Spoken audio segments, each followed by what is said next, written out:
Welcome back to Clocks on the Stove, guys. Your host, Grayson Fisher, here with Big Meech. Today's guest, Jack Anderson. A little background on Jack. He was the number 12 right-handed pitcher in Florida in his senior year of 2018. Played at Tampa Jesuit. Was 5-2 his senior season with 1.26 ERA, 53 strikeouts. Played in the 2016 state championship game. His sophomore year, then he committed to Florida State, went to play on at Florida State. Sophomore year at Florida State in 2020, he was 2-0 with a .79 ERA on 11 innings, 3 relief appearances, no runs allowed, 9 strikeouts in 9 innings. It was also an ACC academic honor roll that year. His next season, his redshirt sophomore year in 2021, 23 appearances, 2.47 ERA, 2-0 record, 5 saves over 40 innings. And against Mercer, he actually had one of the best performances of his college season where he pitched a perfect 6.2 innings. And then this year just got drafted in 2020 MLB draft to the Detroit Tigers organization. Jack, how we doing, brother? I'm doing great. Thanks for having me. Thanks for coming on, man. So let's talk a little bit about, what built you to get up here. So you started off playing baseball at Jesuit. Was Jesuit always like your option? Like you knew that's where you wanted to go? Like that was the direction you were headed? Yeah, I mean, with Jesuit, they just got such a good reputation with, athletics, and definitely heard about it, as early as middle school, and it's kind of an easy decision. A lot of my buddies went there that I played baseball with and travel ball, and I mean it worked out great. Yeah, it looks really good. And for people that don't know about Jesuit, it's a high school sports powerhouse, but it's specifically baseball. So Jack was coming in there, and that's another thing I want to talk about. When you got to Jesuit, were you ready, and like you knew that there was expectations for playing for a program like that? Knowing that success and winning is what they want, what's required. Did that change how you view baseball at all at that age of your life? Yeah, it definitely incorporated a new feeling of competitiveness. I mean, up until then, I was just playing travel ball with my buddies. It was kind of just, fun. And once you get to Jesuit, everyone wants to make the varsity and wants to, make the next step and try to get exposure to college coaches and stuff. And it kind of just opens a whole new world. And, it kind of happens in all sports for that matter. As you get to a higher level, there's new, new steps you got to take to try and keep that path going. So, yeah, it was a great experience. So in high school, I don't know how they do it down in Florida, but I went to high school up in Connecticut. And what are the rules about recruiting for private schools and public schools? Because I know down south, they've got a lot of private schools. We've got prep schools where kids can have 6 years of eligibility. Those are big up in the Northeast. But, yeah. I was just wondering, were you recruited out of middle school, or what was that process like? Because I always like to compare from, north and south. Up here, we look at Florida baseball, it's on a whole different level.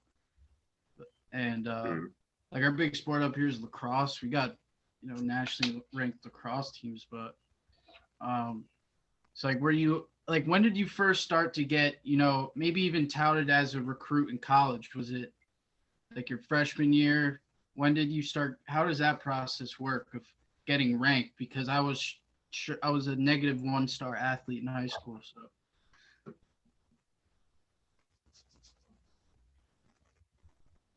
You there, Jack? Can you guys hear me? Yeah. Yeah, sorry, you cut off for just a second. So the scouting aspect of it, I didn't start getting, I mean, I wasn't a big prospect freshman year, some guys were. I didn't get looked at. It was still relatively early, but I started to get looked at my sophomore year. And so the rule is you can't reach out to them. They can only reach out to you. You can only reach out to them. They can't reach out to you. They have to either, they have to go through your coach, and your coach can relay the message. I don't know, it's kind of complicated, but but I've been hearing all these stories lately, and it's coming up as a problem. Actually, these guys are signing, freshman year of high school, even 8th graders are committing to schools, and it's just a big decision for a 14-year-old to decide, where you're going to live for the next 4 years of your life. And but the scouting process is exciting. What were you saying, Meech? Sorry to cut you off, but that's probably a good problem to have if you're signing at 14. Yeah, You can dude. go anywhere you want. Yeah. Yeah, but at the same Yeah. time, like, it's so risky because like you're not a fully developed kid yet. Like when you're 18 versus when you're 14, you're completely different. They're taking a risk, so they have no idea. At the same time, bro, when I was 14, I didn't know anything about what it was Yeah, like you to always live without my decommit though. parents or like You know how many be in guys do that? college. Like you don't know. That's so like that's really risky, bro. Like it's cool for the clout, like yeah, but like for long term success, it's really risky. I just I think too, like don't you don't know, you don't know the coaching staff, like what's going to happen to the coaching staff. You don't know if they're going to make changes. I've heard a lot of stories about guys being committed to schools, and then a coach leaves, and they bring in a whole new recruiting class. Like you're not signing a document; it's kind of a verbal agreement there until obviously signing day, which is their senior year, and it's kind of just like a mutual agreement, which in the grand scheme of things can change. So, yeah. Yeah, Yeah, so I don't even think that really matters. Like, how many kids that say they commit to a school at 14 actually go to that school? I don't think it's that many. Dude, it's so small. It's gotta Probably be so 1%. Like, yeah, so not I even. think that's just kind of cool. I don't know. Give you some confidence saying I committed to Alabama at 13.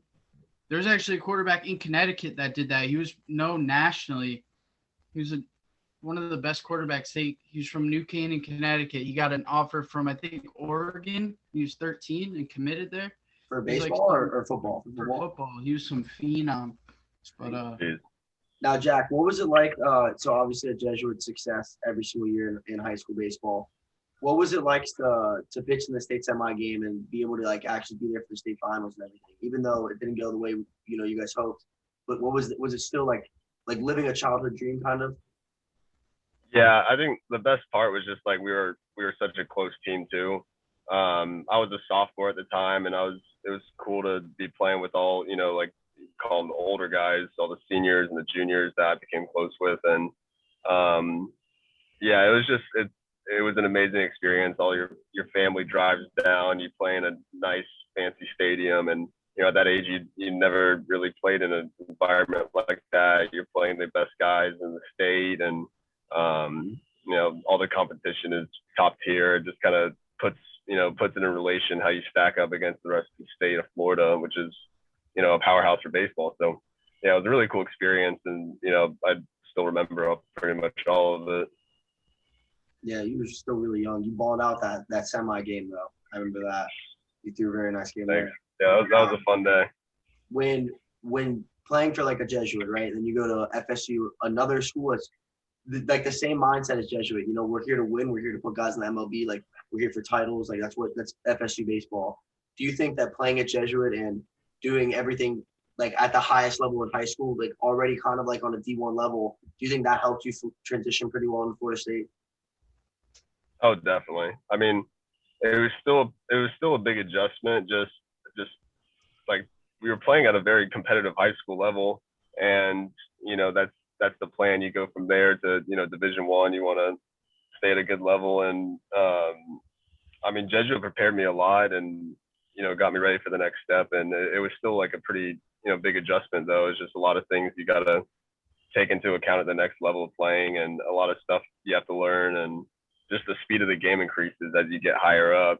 I mean, it definitely, like at each step, it definitely is a pretty good increase in skill level. Yeah, so we always hear about from like every sport, like the speed of the game. What would you say that or something else? And what would you say was the thing that shocked you the most transitioning? Like, wow, this is completely different than high school because of this. I think the hitters in college baseball are, they're a lot more disciplined. You got to have good off-speed stuff. I mean, in high school, if you throw decently hard, you can kind of get away with just throwing fastballs and getting it by guys. And in college, you got to be a little bit more strategic with it. You can't leave stuff over the middle. They always preach, stay low in the zone or else. And I've seen it. I mean, I've made mistakes before where I've thrown a ball, a couple inches higher than I thought I wanted it to go, and it gets hit over the fence. So it's like, it's definitely an adjustment, and you got to be a little bit more nitpicky with it, especially in your training. You got to kind of zero in on what exactly you have to work on. And that was hard for me because like I think when everyone gets started, they don't like working on stuff they're not good at. That's a pretty big trend, and that was something I had to work on, is finding what your weaknesses are and kind of building off of that. So, Jack, correct me if I'm wrong. So I saw you got drafted in 2018, right? In the 36th round, I just saw. Yeah. So did the MLB changed how the draft is, right? It's not like a bunch of rounds like it used to be, or am I just making that up? Yeah, they cut it down to half. They cut it down to 20. Oh, yeah. So, yeah, that's because so you got in like the year before they changed that? Or yeah.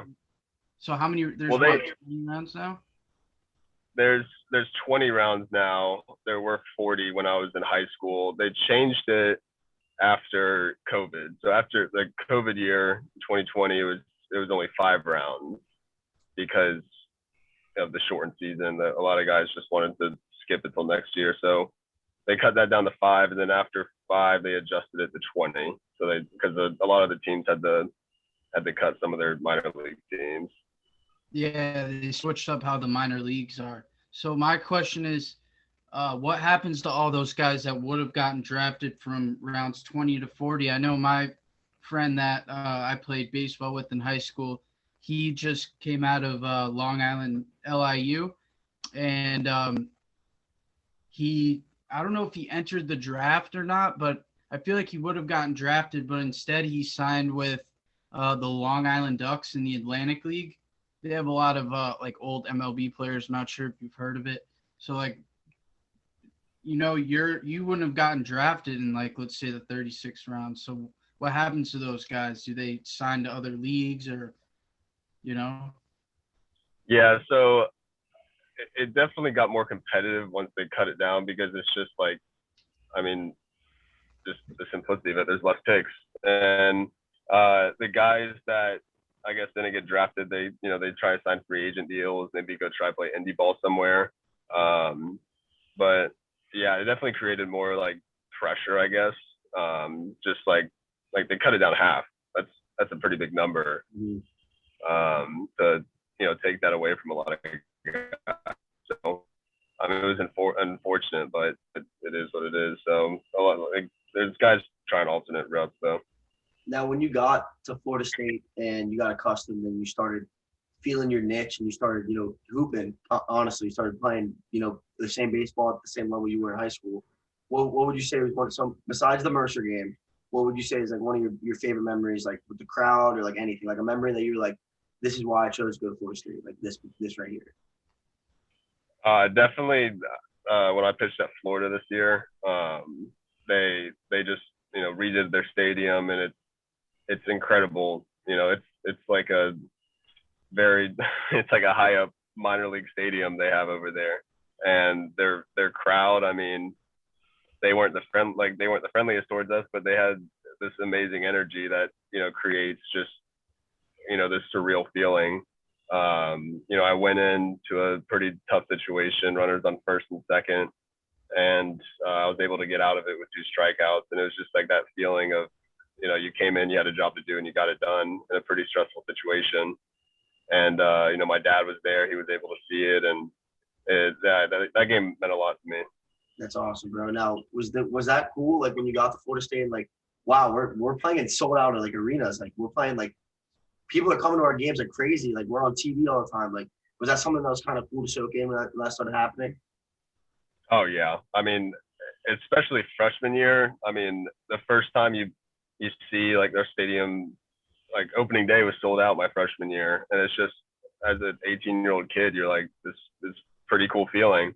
I mean, it changes it changes the way you play almost, because, and it shouldn't, but when you got 5,000 to 7,000 people there, it just it kind of changes how you think about things and the stuff you do, and you just got to focus on doing what you do in practice, and that's why we repeat things so much. Because I mean, I can attest to it. The first time I pitched at Florida State, I like couldn't feel my legs. Like you're it gets better because you get used to it, but you're kind of working solely off adrenaline at that point. So it's good that the more you repeat things, the more you get used to it. And I found it like I was a junior this year, technically sophomore because of COVID, but you definitely find that the more games you pitch in, they always talk about, veterans and, experience. And I definitely agree with that because the more games you pitch in, the more comfortable you get. I mean, I remember like my first time running in from the bullpen. Sorry? No, you're good. You're good. Like the first time running in from the bullpen, the only thing I could think of is like, don't trip. Like just small stuff like that you don't usually think about. So. No, yeah, I can attest to that too. When I had my first fight, I remember everyone like they were saying, you want your cardio to be double what you think it is. Like if you think you're good enough to go 9 minutes, you need to be good enough to go 20. Like them saying like your go-to setup, you need to be hitting 100 times a day. They're like, when you go out there, you are going to black out. You're not gonna. The crowd's gonna be there. All this stuff, like you're gonna black out, and it's gonna be muscle memory. And my first fight was like, dude, they told me to go walk out, and I didn't want to move.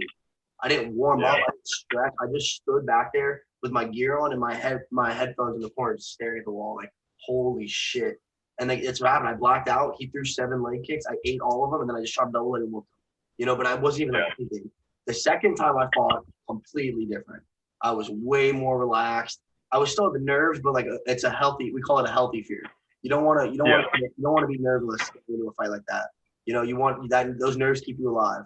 Yeah, but my cardio is better. Everything. Yeah, sorry to cut you off, but that those emotions, that tenseness, that kind of helps, especially like at the plate when all eyes are on you, or as a pitcher. It's kind of different. Like playing football, if you're like a left guard, no one's really watching you firsthand. Like a sport like tennis or baseball or something where you're kind of like it right there. I don't know, or fighting, anything. It's individualized. Yeah, an individual. Yeah, that's the word I'm looking for. Yeah, it's a lot different, I think, in my experience. Yeah, see, when I was younger, I used to run away from the fear.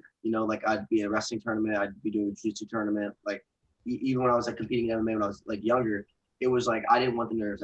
They scared me. Like I was terrified of them. I didn't want to compete sometimes because of them. But then as I got older, I was like, the nerves are gonna come, but I perform so much better when I'm nervous and when there's pressure on me than when I do in the room. And you have to get comfortable with it, get used to it. But like Michael Chandler, he's a big time UFC fighter, always preaches like once you know how to use that fear and put it in a good way, like you're unstoppable. And I'm assuming it's the same thing at the plate, man. Like if you got that, I feel like you're just throwing harder, you're throwing better, you're throwing smarter. Like I just feel like all of that together. Yeah, I always thought like I used to, I was the same way what you said. When I first got there, they'd call your name in the bullpen. You start getting this adrenaline, you get nervous, you start thinking of everything that can go wrong. And I'm sure in your fighting, you can relate to this. Like you got to really work on when your name is called, or even before that, like the night before, like even like the week before the first game of the season, you got to start putting positive thoughts in your head. And it sounds cliche, but like I started to really, acknowledge the benefit of positive, mental reinforcement. I mean, I always thought like towards the end of my college career, I liked getting that adrenaline because it means it's still important to you. Like if you didn't get nervous before a fight, then why are you even fighting? You're not like, it's not important to you. So I always kind of like the adrenaline towards the end of it. No, yeah, and I agree with everything you said. Like the nervousness means you're scared to lose, and I want to feel scared to lose every single time I ever compete in my entire life. That fear of losing is like that that fear of it is what keeps you alive in there. It keeps you from staying awake. It keeps you moving. And I completely agree with everything you said there. Like you need it. It's good to have sometimes. And like I remember from both my fights, and I even did it with wrestling all the time. I would envision my walkout every single night before I went to bed. I'd envision my walkout. I'd envision every scenario we would get in, and I would always picture myself winning the scenarios. Because Conor McGregor used to say, as soon as you get one thought of you losing or getting knocked out or anything, it's already set in the universe. If you never think that ever, and it's not happened yet. It's never happened. So like I would just think of myself getting put in shitty situations, like getting taken down or getting my back and then getting out of it and winning. It's like I felt more comfortable knowing, all right, I know I've seen myself do it every time. I can do it when it happens. That just goes down to like really the competitiveness that you were talking about as well. Yeah, for sure. So in college or even now, were you you said coming out of the bullpen, were you a relief pitcher or did you start games or what was your role? Yeah, I started I think I started 3 games during my time at FSU. I was, a reliever. This past year, I was actually moved me into like a closer role, just because, I was able to go 2 or 3 innings. I wasn't just a 1 inning guy, so they would put me in the seventh or eighth, and I could, get those last few innings done. But yeah, I really enjoyed closing. I mean, it's definitely like a nervous or stressful situation, especially in a close game. But I mean, it goes back to the adrenaline. Like I love getting the adrenaline and finishing the game, and just kind of closing the door on the other team.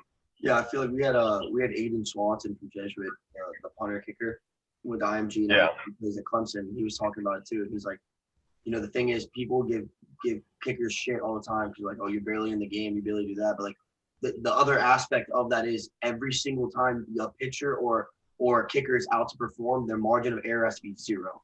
Like one bad pitch, you can lose a game. One bad pitch, you can lose a game. Like your entire career can be remembered off of one bad throw or one bad kick. So like the margin of error. So you might not be out there as much kicking, or you only pitch one every 6 games, but your margin of error has to be perfect. So I feel like at relief pitching, it's got to be so stressful because like your margin of errors are even smaller than. Yeah, I got a lot of respect for kickers because I mean, you see, and I guess like maybe people that don't play sports or anything, they see it and they're kind of just cheering for them to make the field goal. But I always think of it like, I couldn't imagine what that guy's feeling in front of hundreds of thousands of people, and it's almost frustrating because they've done it thousands of times. That's essentially like that's what they practice for. They do it 1,000 times, but it's not even close to being in that situation, and it's completely different. And yeah, I definitely understand what he was saying about that. I played kicker in high school, and played corner too and receiver. But dude, kicking was fucking scary as balls, dude. In practice, I can make like a 32-yard field goal probably 9 out of 10 times, realistically, a 30-yard field goal. And in the game, 4 out of 10, maybe, because it's so fucking sketchy when you have 11 guys that are fresh. Usually the special teams are the JV kids, and you have your JV kids. And those kids are just fresh, ready to go, just jumping at you. And, like, all it takes is the center to just fuck up a snap, or the holder. Like, anything could go wrong, or you to just step on a blade of grass wrong, or yeah, that shit's crazy. But for sure. Jack, my next question for you is, I've talked to some guys that have played baseball and have gone higher than I have, but I kind of pitched, like I threw knuckleballs when I was like 13. That was my only pitching career. My knuckleball was pretty nice, but never really a pitcher. But what I didn't understand when I spoke to my friend who was a D2 pitcher is why some guys can only, go 2 innings and some guys could throw a complete game. And he who was a pitcher for D2, he couldn't even tell me like why some guys can do. I mean, I get it, like some guys throw harder and they specialize in that, but like there's guys that get gassed after 2 innings. Like Mariano Rivera would never be able to throw 3 innings, So it's like, yeah. I mean, I think I'm gonna give you the same answer. I mean, I think it just depends on the person. I mean, I've known guys that, I played with CJ Van Eyck, who pitches for the Blue Jays now, and he was a starter, and he used to throw 100 pitches, and the next day he'd be long tossing. And it's just like some guys just have, the ability to do that. I mean, some guys can throw over 100 pitches and, not be wiped out for a week. It kind of depends. I've never really believed that it comes down to strength. I think it's just kind of natural. Having stronger lower body, having good mechanics, it can all help. But at the end of the day, it comes down to just, your natural ability to do that and your arm to, repair itself that quickly. So, yeah, I don't have a truly specific answer for you, but that's just my take on it. Yeah, I think I think maybe it's just guys are more effective in that, setup role or closing role. So that's really what it is. There's And gotta a be guy genetics. like There's got to be when it genetics. comes down to to do that. strength. My bad. Got What to do be you say? genetics to it. There's got to be some guys that their shoulders can just do it, and some guys that can't. Like I have teammates that practice 2 times a day, every single day, and they're never injured, and they like always feel great. If I did that, my body would be broken. I feel like that's just another thing that's just genetic. Some guys they have the shoulder, they have the endurance in their muscle, or like their body's fine to recover instantly, and some guys can't. I feel like it's one of those things too. Like I feel like some guys can, a lot of guys can, but they just wouldn't be as effective if they're going 6 innings. Like, and then there's some guys where it comes down to strength. I really think that throw 100, like Aroldis Chapman throws 103 miles an hour. There's no way he's keeping that velocity up for more than an inning. Yeah, no way. Yeah, no shot. So I that's, think it definitely guys that they can build. You can build your arm up. Like that's why in the fall we go on pretty strict throwing programs. They got an idea of what role you're going to be, and if they think of you as a potential starter, 1 week you'll throw 1 inning in an inter squad. The next week you'll go 2 innings. You can build it up, and that'll help with your arm health and try to prevent injuries. But some guys just have it. I mean, some guys just have that arm where they can throw till the end of the day and it won't bug them the next day. And I mean, I get pretty sore. I don't think I've been one of those guys because I definitely am hurting. After the Mercer game, I was out of commission for a few days, but yeah, I think some guys just have it. Now let's talk. We talked a lot about Jesuit and about Florida State. Let's talk about the now, man. So when you got signed to Detroit, you got the call and you put the pen on paper. What was that like, man? What was that feeling of like the childhood dream or anything? Like I don't know. I'm not a pro athlete. I want to know what it was like. I mean, it not gonna lie, it didn't hit me till like a week later. The whole process was extremely stressful. I was very blessed to have my family around me. I had my girlfriend come down, and she was a part of the whole process. And it definitely helped to have a team in your corner because I mean just so much changes throughout those 3 days. I mean, you can try to have an idea about it. I was having Zoom calls with a number of teams a few weeks prior, and it's just like after it was over, it was kind of like a relief that something was actually set in stone, just because of how many things are moving around. Your agent's calling you, and you got guys calling in, and you gotta it's almost like an interview. You have an interview with a scout. They want to know about you, and it's definitely, it was an amazing process. So I mean, I'll definitely remember it for the rest of my life. Now, was Detroit on the top of your radar, or you were just ready to go no matter who picked up the phone? Yeah, I mean, you can't really be picky about it. Like whoever called me, I was taking it. I mean, like I had a Zoom call with the Tigers about a week before the draft, but there's a few teams that had given a little bit more attention, so it wasn't fully expected, and there wasn't a single team that I was like, yeah, this is going to be the one. You're kind of just, all I tell you is, for 3 days, keep your phone on you. Well, realistically too, because the first day is only the first round, but for 2 days, just keep your phone on you. You might get a call. I was trying to shower and I had my phone on the counter and I was like washing my hair, peeking outside the curtain because, it's just like someone can call you right when you put your phone down and you miss that call. So. Yeah, that's crazy, man. So now that you're a professional athlete, that's gotta sound pretty freaking cool to tell people. What's it like knowing you're gonna be in a video game, man? What's that like? I don't know. Hopefully they don't make my beard too ginger. Yeah. Hopefully they don't exaggerate that. Yeah.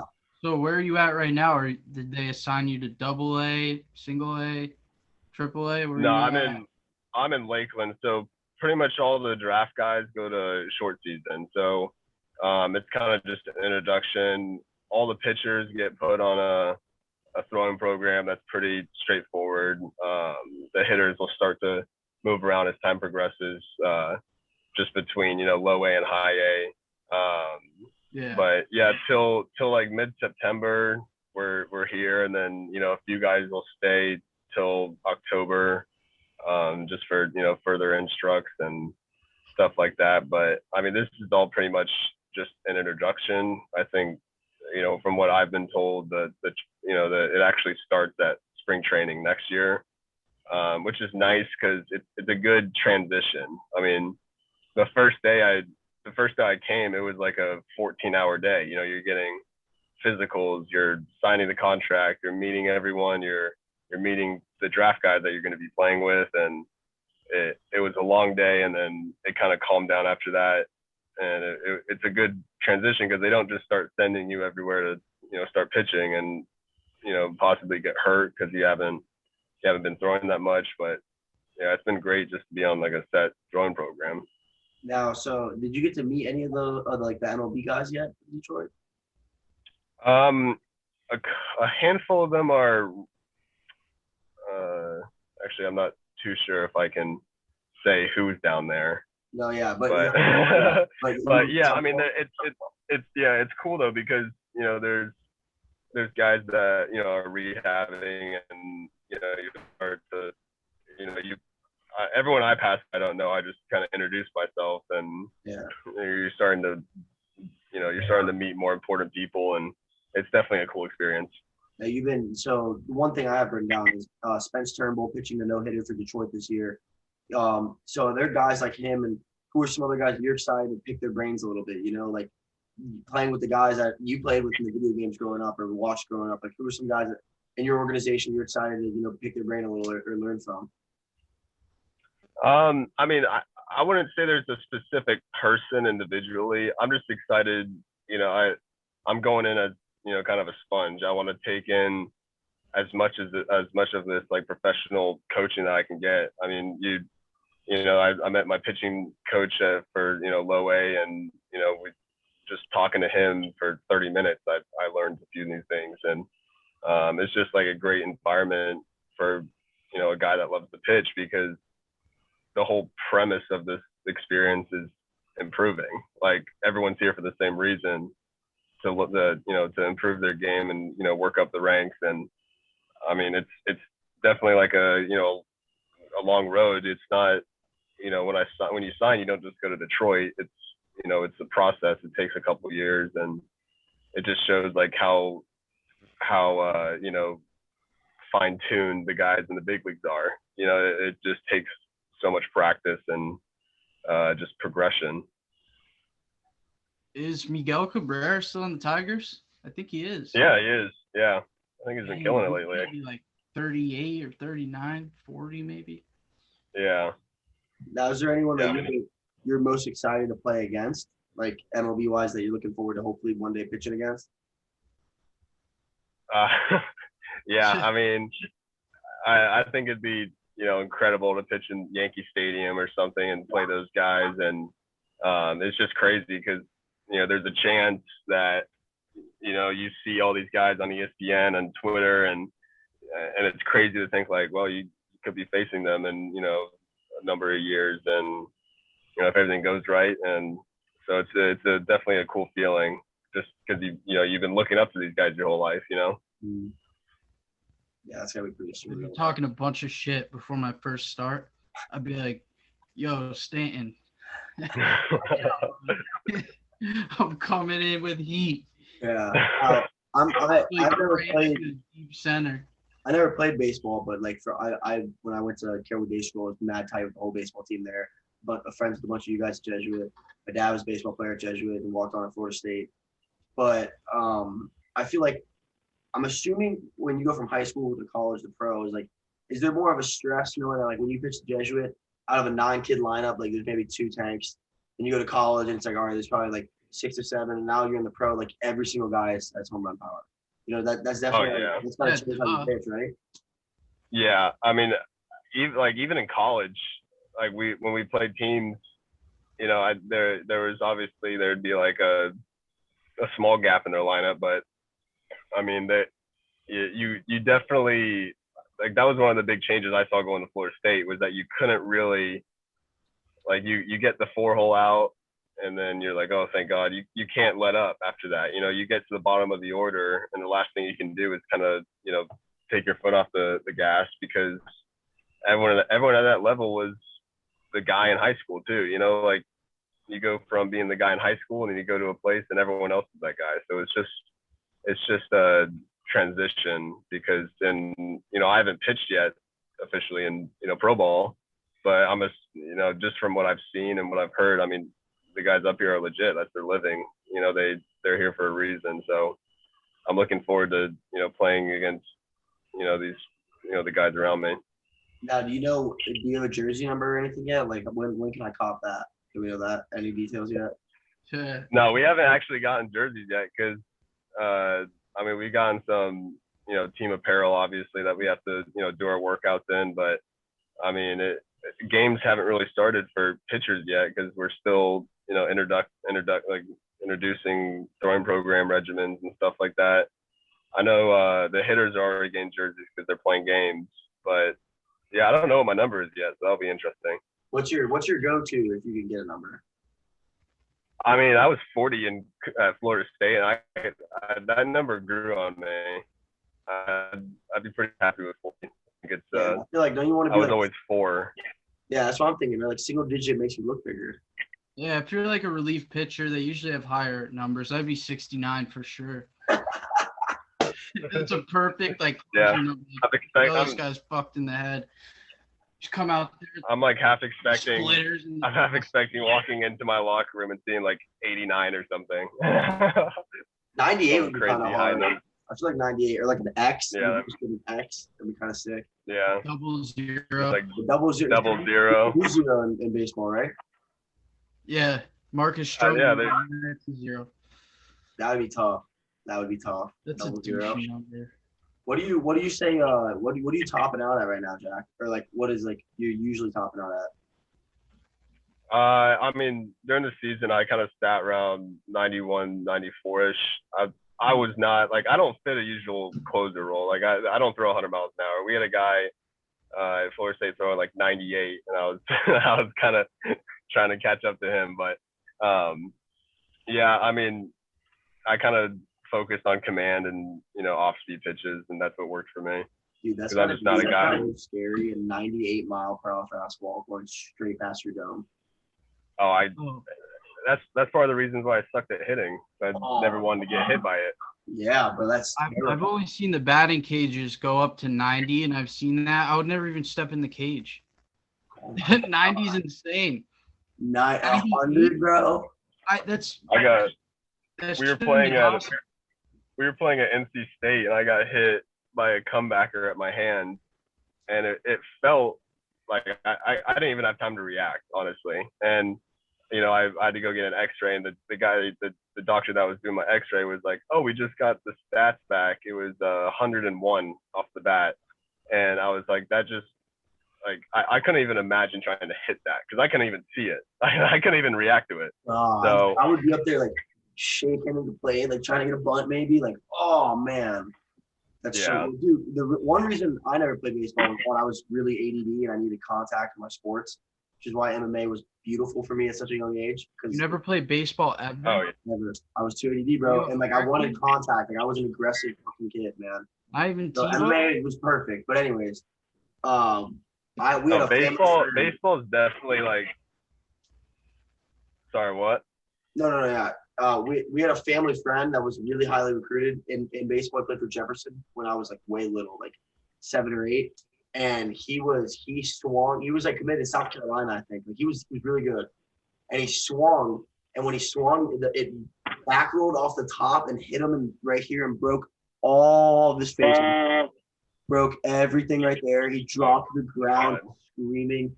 Like I remember them saying it took like 11 shots to get him to stop screaming and crying. Like he had to go through all these surgeries. He had to go to physical therapy to learn how to like see out of that eye again. Like I never, dude. After that, I was like, I'm never playing baseball my entire life. No way. Yeah. I was gonna go back to your point. Like when you're young, like I don't blame kids when they say, oh, like baseball is not the, you know, most entertaining sport when you're in T-ball and Little League. Because I was the same way. I was a very hyper kid, and there were times when, when you're at a low level, little league, it just gets slow. Like, kids can't throw strikes, and, it's understandable. They're just starting to play. But, I mean, I was training the other day in Tampa, and, one of the dads asked him, what's some advice you'd give to my boy? And I was like, just get him, once he gets past little league and travel ball, like, it gets so much better. Like, it gets so much faster and, like, more entertaining as you get higher up. Once you get past that point, like, if you still love it, then you're doing something right, because it takes a lot. When I got to high school is when I really started regretting not playing baseball, because I'm like you said, I matured, and I was like, dude, it's such a beautiful sport. Like, the mental aspect of pitching is insane. Like I wish I could have played growing up, just because I wanted to play in high school, man. And surrounded by like you guys, and then surrounded by CDS, when I was there, both top teams in the state in their divisions, like, and it was just so crazy watching them pitch, and like you getting someone bases loaded with no outs and striking two guys out and getting a freaking, easy out in third, stuff like that. It's like, I respected it so much. And I realized how like stressful and mental, and it's so mental. It's such a mental game. And that's something I see a lot of wrestling and MMA. That's why I like to relate it to pitching specifically, because like, it's all on you and every move matters, and like, you got to keep your cool. You got to keep a poker face out there, you can't be letting them know that you're getting mad, you're not feeling a pitch or something. Yeah. No, I completely agree. I mean, baseball is great because there's so many things going on that, fans don't really see. Like, when you're playing it and, it's at a high level, there's always stuff you can learn. There's always stuff you can work on. There's things going on behind the scenes, plays, strategies, and it's definitely like a great sport in that way. For sure. So I don't know if you heard about this kid. His name, I'm gonna pronounce it incorrectly, but it's Gerangelo Clintike. Mm-hmm. I'm not familiar with him. So you definitely. He's in high school, and he can throw plus 90 with both hands. Oh, I think I've heard about this. Yeah. What? Yeah, he's not going to college, I don't think. I would not expect him to sniff campus. No way. Yeah. Now, do you think? So obviously, I don't know baseball. That's the kid from the Dominican who was too poor, so he was actually a lefty, but he could only find a righty glove and just started throwing righty his whole life. Yeah. Really a lefty, so. Dude, that's gotta help his stock, right? Those guys, they have like 6 holes in them, so they just flip them around. But I think there's a rule in the MLB where, like, once you commit to a batter or an inning or out, you have to stay with that hand. Like, you can't just throw righty and then lefty. You gotta like I think you gotta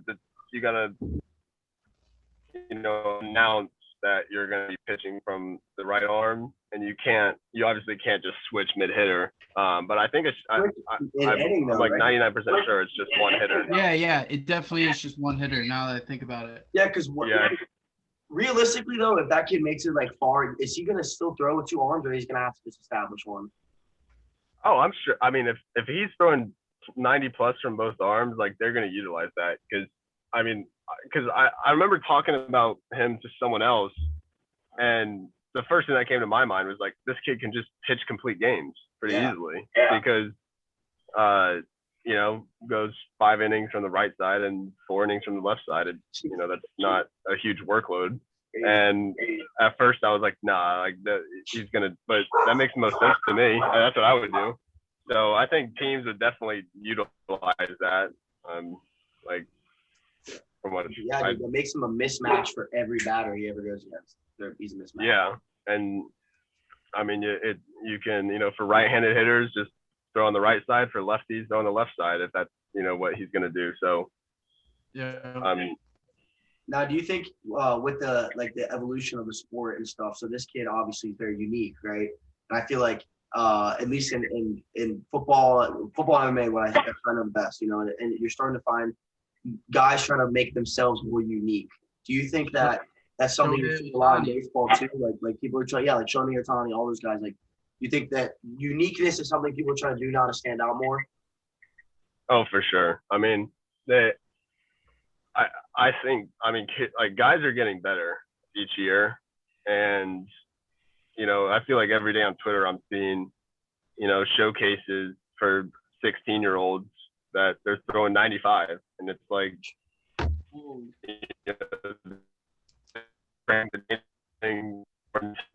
we are, and like I don't think that the ceiling. I don't think the ceiling can physically rise because like the human body can only throw the ball so hard. I think that it's been pretty established that there's guys throwing like 104, 105, and that's about as high as I think. But the floor is definitely getting higher. There's less guys throwing in the high 80s, and it's just everything's kind of changing. Now, what would you say is the one thing about yourself that makes you unique? Like, what would you say is the thing that like the organization could be most excited about by having you? I take pride in not walking guys personally. I've seen a lot of pitchers that struggle with command, and it's like the higher up you go, the more inconvenient walks are. If you're as the game progresses, and I've just taken pride in not walking guys and hitting my spots because like I said, I don't throw 100 miles an hour. I can't just throw it right down the middle and blow it by guys. I've had to rely on, and even when I was in high school, I wasn't throwing pretty hard for my age. I was just always relying on command and working both sides of the plate and having good off speed. And like I think that's what I think of myself as one of my strengths, is that I can I have a good zone. So I know surgical. I know professional pitchers are like insanely accurate. So let's say there's like a target like smaller than the size of a dunk tank target, and you were pitching from the mound and there was no batter. How many times do you think you could hit that target in a row with a fastball? It depends on the day. I mean, it depends what we're wagering, how important the deal is. I mean, I think I could probably hit it a good amount of times in a row. It's just, yeah. I mean, I'd be down for that type of competition. Yeah, that'd be interesting. Like to find the most accurate pitcher. You know how they do in the NFL Pro Bowl, they'll do like the drills before they should do a skills contest. Like that's the stuff the MLB has to do, so people aren't calling baseball boring. Yeah. Trying to speed up. Putting that little field in England and just letting the Yankees and Red Sox just tee off. Oh yeah, I mean, yeah, they're definitely incorporating like different things just to, kind of bring more attention to it and stuff like that. Now, I know you're a pitcher. You're not you don't hit, but how much different is it with the wood bat and what's the other one? Titanium. Like aluminum. Aluminum, yeah. What is the difference? Like how much bigger? Like, does that actually play that big of a difference? Yeah, I think so. There were guys in college. There was a kid on our team, Elijah Cadell, who had probably the most raw power I've ever seen in someone, and he was hitting balls like 118 miles an hour off the bat. And with these metal bats, and you're 60 feet away from them, there's always kind of like you never want to think about it, because the more you think about it, the worse things will probably be. But I can definitely see a difference in wood bats and these high tech bats all the top colleges get, and I mean that's why all these travel ball tournaments do wood bat tournaments, just to make it more realistic, I guess. So yeah, give Aaron Judge a metal bat. You probably hit 650 feet, no problem. I want to go within like 300 feet of that. Standing on the sideline. Even when you hear it, like when you hear the videos, it's like a nuke. Yeah. I mean, there's been a lot of times where balls go past you, and you're like, if that would have gone in my direction, I would not have had time to react. Yeah. So, I have absolutely no idea why they have metal bats in college baseball. There's no reason. Looks cool. Yeah, I'm not sure. I mean, I'm not sure if it's because of, cost. I mean, it would cost a lot of money because during the season you can break a bat, once every week. So I don't know if it's because of that or maybe they just don't want to change anything. I couldn't tell you. Metal bats are pretty expensive, and wood bats, I mean, I think it would be roughly the same, You don't think it could be it for entertainment aspect? Like, keep it's a little more electric if there's nukes in college? Actually, that's a good point. That's why they're making adjustments in the big leagues. Fans want to see more home runs, farther hit balls, and just something pitchers kind of have to adjust to. Dude, but there's just something about watching like two high-level pitchers in a shootout duel that I think is so much fun to watch. Like if you just watch like a postseason game, dude. No, but seriously, if it's like a postseason game, like a game 7 or something, and the two pitchers are just everything they're throwing is just no one's hitting it, and then that one comes, bro. It's pretty. It's like a respect to the sport. That's cool in the postseason for sure. No, not regular season. Yeah, regular season on one day. But no one wants to go to like a Brewers Cardinals game and they're both like last place and watch a couple pitchers duel. You want to see like a 15-12 game where these guys are just getting teed off on. I don't know. At least for me. I love watching the college World Series. Was that really cool to play in too and like be there? Yeah, I mean I didn't play in it, but being there that was pretty incredible. I mean, just kind of seeing it from the dugout, and they do a great job. They do like a welcome ceremony where all the teams, and when they told about it, I was like, not a lot of people are probably going to come to this. It's a stadium that fits, I think, 27,000 people. It's in Nebraska. And Omaha, Nebraska. Right? Yeah, it's Omaha. And all the teams walk out and there's fireworks, there's loud music, and we walked out and there was like 20,000 people, and it was like incredible just standing there in front of all of them, and guys getting awards, and then you start playing, and it doesn't matter if the pitcher throws a strike or something in a big count, and the whole stadium just goes crazy. People love baseball there, and from what I understand, the whole town kind of on that week. They all the locals kind of pick teams that they want to root for, and they just go all in on it. That is so awesome, bro. Yeah, I love watching it. Yeah, it's definitely exciting. Oh, you know what else is really they do a great job over there. Is what's really fun to watch is college World Series softball. Oh yeah. It is so fast. It gets crazy. It's so fast paced. Yeah, it gets crazy. It is so much fun to watch. So much fun. Alabama always has a pitcher girl who's like 6'6" and would just eat you for breakfast with her thunder thighs. Bro, Florida State was filtered this year, bro. They lost in best of 3 to Oklahoma. But Oklahoma was just gross. That team was so stacked. Those girls get slammers. What I don't understand is why would they make a bigger ball for girls that can't hit as far and use the smaller ball for guys? That never to hit, bro. There's more to hit. Like their range is. You ever tried to hit a 60-mile-an-hour freaking whatever they call those pitches, slide zingers or something weird? Is it the direction? The direction is harder, right? Because it comes up and it drop into your back. Alabama pitcher would strike you out 100 out of 100 times. Yeah, I know that, but I'm saying my dad always used to say that the direction of it's harder to hit because it's rising versus a baseball drops in and you can get under it.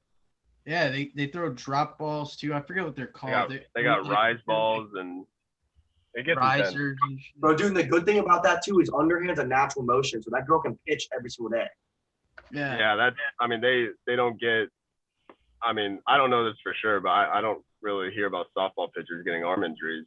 No, because under is natural. This is natural. What's bad about overhand is your shoulder's not supposed to move like this. That's why quarterbacks everything. You're not like even with wrestling, like people get messed up shoulders from overextending on shots. Like you're not supposed to have this is not supposed to be like a motion for your body. Yeah, well, tennis players, getting tennis elbow, that's a big problem. But I didn't know about that. Yeah. Tendinitis. Tendinitis sucks. I got it in like 8th grade wrestling on my left elbow. Oh yeah, like I've had a number of things, but I can only imagine. Yeah, I can only imagine. Do you think Hey, you Jack, man, thanks. point against Serena Oh, sorry. Williams? If you played her 100 times in tennis, you think you score a point? 1 point. Absolutely not. Absolutely not. I don't No think so. shot. No chance. But hey, Jack, for real, man, thanks for coming on. Thanks for taking some of your time out. We really appreciate it. Let us know, like, everything, like where we can watch it when you play, like if we can get your merch, like anything, bro. Let us know, please. Yeah, of course. I appreciate you guys having me. Thanks, man. Appreciate your time. Good luck.